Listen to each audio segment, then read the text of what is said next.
आप बहुत चालाक हैं। अरे सीधा आकर बोल देना चाहिए कि हमें राम कथा श्रवण करनी है, हैं? इतना घुमा कर क्या मतलब है बोलना। तो महाराज भरद्वाज मुनि हंस पड़े, मुस्कुरा पड़े, और यज्ञवालिक मुनि भी मुस्कुरा पड़े। बोले अच्छा ठीक है, आपको राम कथा श्रवण करनी है, ठीक है मैं कराता हूँ। तो महाराज यज्ञवालिक मुनि सावधान करके भरद्वाज मुनि को यह पावन अमृतमय कथा श्रवण कराने लगे। देखिए कोई भी अगर वक्ता हो और बहुमूल्य सम्मान देता हो, कोई भी व्यक्ति हो अगर आपको बहुमूल्य सम्मान दे रहा हो तो आपको सावधान कर लेगा कि अरे ये मैं रत्न दे रहा हूं, बहुमूल्य सम्मान दे रहा हूं, उसे सम्मान संभाल कर रखना है। उसी प्रकार यज्ञवालिक मुनि जी सावधान कर रहे हैं भरद्वाज मुनि को कि आप पहले सावधान होइए। और कोई भी वक्ता होता है तो श्रोता को सबसे पहले सावधान करता है। इसलिए मैं बार बार कहता हूं कि आप लोग शांति पूर्वक शांति का परिचय देते हुए कथा में गोता लगाए तो आनंद मिलेगा महाराज, आनंद मिलेगा, है नहीं? तो यहाँ पर सावधान करते हैं और श्री राम कथा श्रवण कराने लगते हैं। कहते हैं कि एक बार त्रेता जुग माही, एक बार त्रेता जुग माही, शंभु गए कुंभ ऋषि पाई, शंभु गए कुंभ ऋषि पाई। महाराज कहते हैं एक बार त्रेता युग माही, शंभु गए कुंभज ऋषि पाई। एक बार त्रेता युग में यज्ञवालिक मुनि भरद्वाज मुनि को कथा श्रवण करा रहे हैं कि एक बार भोलेनाथ जी कैलाश पर्वत से भरद्वाज मुनि के पास जाते हैं, अगस्त मुनि के पास जाते हैं। महाराज देखिए आप लोग सावधान होंगे तो हमें भी कथा कराने में मन लगेगा, है नहीं तो फिर महाराज हम डिस्टर्ब हो जाएंगे। तो आप लोग सावधान हो जाए। बोले वृंदावन में हरिलाल की। क्योंकि यहाँ से जो सभी को मैं देखता हूँ ना, और थोड़ा सा नजर इधर उधर हुआ तो क्या कथा भूल जाता हूँ। तो अगस्त मुनि के पास भोलेनाथ जी गए और संग सती जगत जननी भवानी, संग में माँ सती अर्थात माँ सती जगत के जननी जो है उनको साथ में लेकर और भोलेनाथ जी अगस्त मुनि के पास गए और प्रणाम करके दंडवत करके कि महाराज हमें राम कथा श्रवण करानी है, हमें राम कथा सुननी है, आप श्रवण कराएं। और फिर अगस्त मुनि भोलेनाथ जी को यह अमृतमय कथा श्रवण कराते हैं। और जब कथा परिपूर्ण हो जाता है तो अगस्त मुनि के श्री चरणों में प्रणाम करके भरद्वाज मुनि यहाँ पर कथा श्रवण कर रहे हैं और अगस्त मुनि के चरण कमलों में भोलेनाथ जी प्रणाम करके महाराज विदाई मांग रहे हैं, कह रहे हैं अब हमें विदा कीजिए। लेकिन अगस्त मुनि कहते हैं कि महाराज कोई भी वक्ता अगर कथा श्रवण कराती हो तो उन्हें दक्षिणा देनी चाहिए, है या नहीं? कोई पंडित जी अगर पूजा कराने के लिए आप बुलाए हैं या करा रहे हैं आपका पूजा, तो जो भी बने उनको दक्षिणा देनी चाहिए। यहाँ पर अगस्त मुनि कहें हमें दक्षिणा दीजिए, तो भोलेनाथ जी कह रहे हैं कि अरे दक्षिणा में तो कुछ लाया नहीं, क्या दूं? तो महाराज संतों का दक्षिणा क्या है? हा? कथा है, हरि नाम संकीर्तन है, वही धन है उनका। यहाँ पर कह रहे हैं अगस्त मुनि कि हमें दक्षिणा ये चाहिए कि हम आपको कथा श्रवण कराया हूं और कथा के बदल आप भी हमें कथा श्रवण कराओ। तो महाराज भोलेनाथ जी अगस्त मुनि को यह अमृतमय कथा श्रवण कराने लगे हैं। और कथा श्रवण कराते कराते महाराज जब कथा परिपूर्ण हुआ तो भोलेनाथ जी अगस्त मुनि के चरणों में प्रणाम करके बोले कि हे महात्मा, अब हमें विदा कीजिए और अब मैं कैलाश पर्वत जाना चाहता हूँ। बोला ठीक है, आप जाइए। इधर मां सती को साथ में भोलेनाथ जी ले आते हैं और कुछ ही दूर के बाद महाराज एक सुंदर जगह भोलेनाथ जी देखते हैं और वह सुंदर जगह में बैठ जाते हैं। और जो रज है महाराज, वह स्थान का रज लेकर और अपने मस्तक में लगा लेते हैं और लेट कर प्रणाम करते हैं, दंडवत करते हैं। संत का जो प्रणाम होता है महाराज लेट कर दंडवत होता है। आप देखते होंगे अयोध्या, बनारस, वृंदावन में जो संत होते हैं एक दूसरे संत को प्रणाम करेंगे तो लेट कर करेंगे महाराज, उनको दंडवत कहा जाता है। तो भोलेनाथ जी लेट कर प्रणाम कर रहे, दंडवत कर रहे हैं और मिट्टी वहां का उस स्थान का मिट्टी मस्तक पे लगा लिया। और जब मस्तक पे लगा लिए तो मां सती के मन में संदेह हुआ कि बताइए, अरे हमारे भोलेनाथ जी, हमारे पतिदेव तीनों लोगों के स्वामी हैं और आज पता नहीं इनको क्या हो गया, इस स्थान का मिट्टी मस्तक पे लगा रहे हैं और लेट कर दंडवत कर रहे हैं। तो मां सती पूछ बैठी कि महाराज एक बात पूछूं? बोला हाँ पूछिए। कि आप जो है इस पृथ्वी का मिट्टी जो है मस्तक पे लगा रहे हैं, इस स्थान का मिट्टी को मस्तक पे लगा रहे हैं, सूत कर दंडवत कर रहे हैं, क्या कारण है आप बताइए हमें। क्या भांग की नशा चढ़ गई है क्या?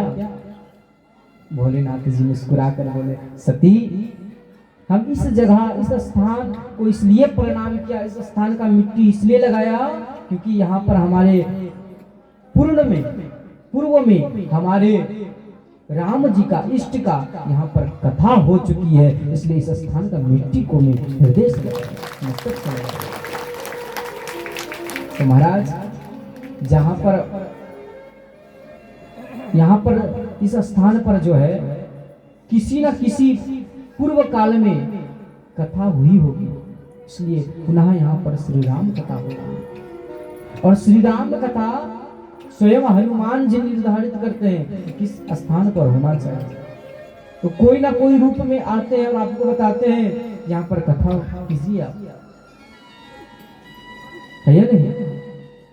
तो भोलेनाथ जी मां सती को उपदेश दे रहे हैं कि यहाँ पर हमारे इष्ट का कथा हुआ है, इसलिए मैं इस स्थान की मिट्टी को मस्तक से लगा रहा हूँ। अच्छा ठीक है, लेकिन मां सती के मन में संदेह हो गया, शंका होने लगा कि बताओ कब ना जाने कब हुआ है कथा, और आज हमारे पति देव तो पूरा भांग पीकर बोहरा गए महाराज, नशा चढ़ गई है, इसलिए जहां का कहा मिट्टी मस्तक से लगा रहे हैं। कुछ दूर गए, फिर दूसरे स्थान की मिट्टी को, रज को महाराज हृदय में लगाए और मस्तक से लगाए और फिर उस स्थान को प्रणाम किए। तो मां सती के मन में और संदेह उत्पन्न हो गया कि बताओ वहां पर भी प्रणाम किए, यहाँ पर भी प्रणाम कर रहे हैं, फिर कहीं ना कहीं वो प्रणाम करेंगे। फिर पूछिए कि प्रभु वहां पर प्रणाम किए चले, वहां पर कथा कहीं कोई काल में हुआ होगा, आप इस स्थान को क्यों प्रणाम कर रहे हैं? तो भोलेनाथ जी कहते हैं इस स्थान में हमारे इष्ट का, हमारा ठाकुर जी का कथा होने जा रहा है, इसलिए मैं इस स्थान को प्रणाम कर रहा हूं। इसलिए महाराज स्थान में सबसे पहले भोलेनाथ जी आते हैं, हनुमान जी आते हैं चयन करने के लिए, चुनने के लिए। अब तो महाराज क्या बताऊं साहेब, मां सती का जो संदेह था उड़ भर गया महाराज, और मन में संदेह हो गया, नाना प्रकार के विकल्प आने लगा अब थोड़े दूर गए, अब देखते हैं कि श्री राम जी रो रहे हैं और भैया लक्ष्मण धनुष पर बाण चढ़ाकर और माँ सीता को पुकार कर कि माँ कहाँ है, माँ भाभी कहाँ है, और रावण को ढूंढ रहा है और राम जी रो रहे हैं। महाराज जब यह दृश्य को देखे मां सती और भोलेनाथ जी, तो भोलेनाथ जी तो लेट कर प्रणाम कर लिए और मां सती खड़ी रह गई और मन में उनका और संदेह जागृत हो गया कि बताओ, ये तो साधारण बालक है, युवक है, और ये भगवान होता तो क्या पत्नी के विरह में ये रोता क्या? हा?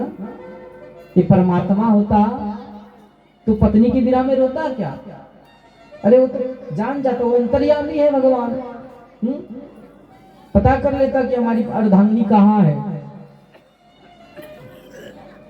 और इनके मन में और संदेह हो गया कि ये परमात्मा नहीं, ये तो साधारण युवक है, बालक है। और इनके मन में और संदेह हो गया महाराज।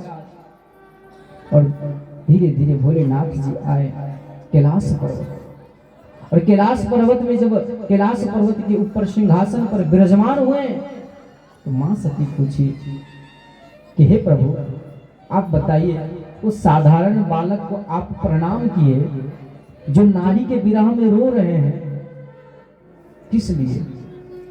अरे आप तो त्रिलोक के स्वामी हैं और इस साधारण बालक के चरणों में दंडवत प्रणाम किए, क्यों? तो भोलेनाथ जी मुस्कुरा पड़े कि सती, ये साधारण बालक नहीं, ये साक्षात राम है, ये साक्षात हमारे इष्ट थे, हमारे प्रभु थे, हमारे ठाकुर थे, इसलिए इनको प्रणाम किए। लेकिन महाराज एक बात बता दूं कि जिनके मन में अगर संदेह हो जाए ना, तो संदेह कब दूर हो जाता है? जब अपने आंखों से वो देख ना ले, है नहीं तो इनके मन में संदेह रहता है और धीरे धीरे बढ़ता है। और क्या माताओं में ज्यादा है महाराज। अरे कोई बात पे शंका हो गया तो जब तक वो अपने आंखों से देखेगी नहीं तब तक विश्वास करने वाला नहीं है, चाहे कितना भी आप समझा लीजिए। अब मां सती मान ही नहीं रही है कि ये भगवान है। तो भोलेनाथ जी बोले कि अरे जब तुम्हें विश्वास नहीं है हमारे बातों को, तो जाओ तुम परीक्षा लो। अगर तुम्हारे मन में इतना संदेह है तो जाकर तुम परीक्षा क्यों नहीं लेती हो? जाओ परीक्षा लो। भोलेनाथ जी कहते हैं, जो तुम्हारे मन अति संदेह तो किन जाई परीक्षा ले। कहते हैं तुम्हारे मन में अगर इतना संदेह है, इतना शंका हो रही है, जाओ जाओ परीक्षा लो। और मां सती भोलेनाथ जी के चरणों में प्रणाम करके और भगवान की परीक्षा लेने के लिए चले आई। और जब आई तो अपना भेष में नहीं, भेष को बदल ली और मां सीता के भेष में आकर लक्ष्मण के सामने खड़ी हो गई। लक्ष्मण जी जब देखे कि अरे रावण मरा नहीं है और मां सीता आ गई है, जब ध्यान से देखी तो ये सीता नहीं है। लक्ष्मण देख उमाकृत भेषा चकित भये भ्रम हृदय विशेषा। तो महाराज लक्ष्मण जी जब देखे उमाकृत भेषा तो लक्ष्मण जी पहचान गए कि ये मां सती है और सीता के भेष धारण करके यहाँ पर आई हुई है। वहीं पर सामने राम जी थे। राम जी देख लिए कि अरे ये तो सती है। तो राम जी दंडवत प्रणाम करने लगे और पूछने लगी, हे माँ, यहाँ पर अकेली से घनघोर वन में क्यों फिर रही है? कहो बहोर कहाँ वृषकेतु, विपिन अकेली फिरऊं कहीं हेतु। इस घने जंगल में अकेले क्यों फिर रही है? और कहाँ है वृषकेतु? अर्थात विष को जो पीने वाले हैं उनका नाम क्या है? वृषकेतु, भोलेनाथ जी। कहाँ है भोलेनाथ जी? अकेली से घनघोर जंगल में इधर उधर फिर रही है। और सब कुशल मंगल है ना?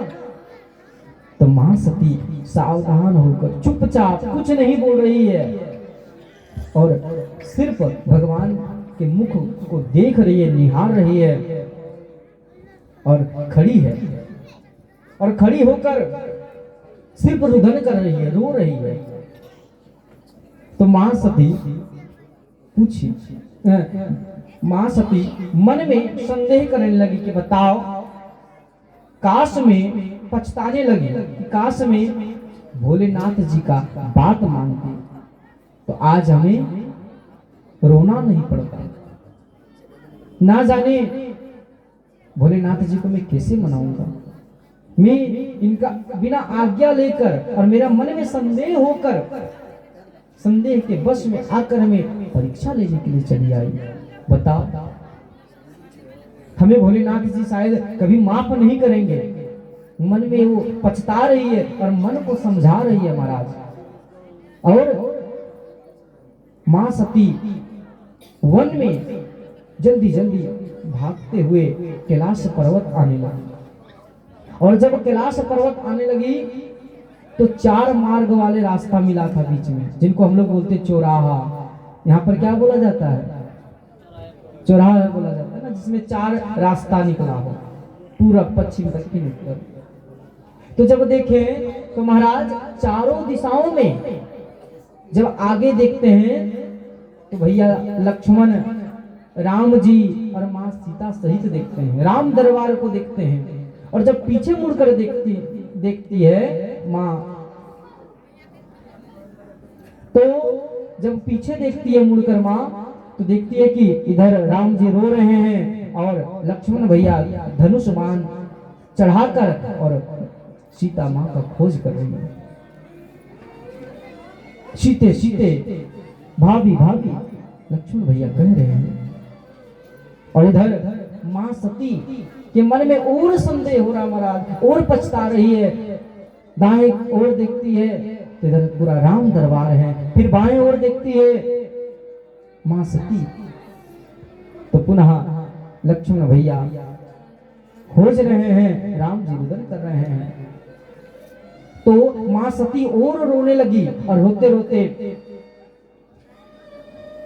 यह भूमि को प्रणाम की, मार्ग को प्रणाम की और हाथ जोड़कर बोली, हे प्रभु, अपनी माया को आप समझ लीजिए, मैं परीक्षा लेने के लिए आई थी प्रभु, लेकिन आप भगवान हैं, आप परमात्मा हैं, हमसे बहुत बड़ी भूल हो गई। इस अपराध को, इस भूल को आप क्षमा करें। तो भगवान अपनी माया को समझ लिए महाराज। और जब अपनी माया को समझ लिए तो महाराज धीरे धीरे मां सती कैलाश पर्वत आई और मन में जो संदेह था मिट गया और बार बार मन को मार रही है कि बताओ, हमसे बहुत बड़ा भूल हो गया। हमारे प्राण वल्लभ हमारे प्रभु बार बार हमें कह रहे हैं कि ये भगवान है, ये भगवान है, लेकिन मैं नहीं माना और आज मैं परीक्षा लेने के लिए आ गया। तो भोलेनाथ जी तो बैठे हुए थे ध्यान में महाराज, और जब ध्यान में जब बैठते हैं ना तो ना जाने कितना सम्मत बीत जाता है, तब इनका नेत्र खुलता है महाराज, ध्यान से है या नहीं? बोले वृंदावन बिहारी लाल की हो। क्यों नींद आ रही है क्या किन्हीं को? हाँ क्यों माता जी, नींद आ रही है आपको? नहीं भूख लग गई है? कथा विराम कर दूं, मैं और कथा चलने दूं? बोलिए, चलने दें? आप लोग का क्या मत है? हाँ जोर से बोलिए, चलने दे या विराम कर दूं कथा? चलने दें। एक बार प्रेम से जयकारा काहे नहीं लगाते हमारा? ऐसा लगना चाहिए कि आप लोग भी कथा श्रवण